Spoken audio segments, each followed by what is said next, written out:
Welcome to episode 24 of Kevin's Corner. Today, I don't have a clever opening line for you, because my brain is fried.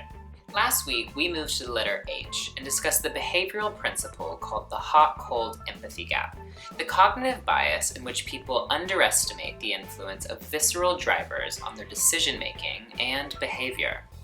This week, we moved to the letter I, and we'll be exploring the behavioral principle called the isolation effect, the tendency to remember best the item that stands out from a list of otherwise similar items, kind of like me. German psychologist Hedwig von Restorff first documented the isolation effect in 1933 and stated, when multiple stimuli are presented, the stimulus that differs from the rest is more likely to be remembered. It's no surprise then that the isolation effect has also become known as the von Restorff effect. So how can we leverage the isolation effect in our experience design? Let's return to the example of the fictional health foods company. What do we want customers to pay attention to? What do we want them to remember? Perhaps it's a new product, maybe an updated subscription model, or new perks for the company's loyalty scheme. Regardless of what we want to bring attention to, we can isolate it using a series of common design principles.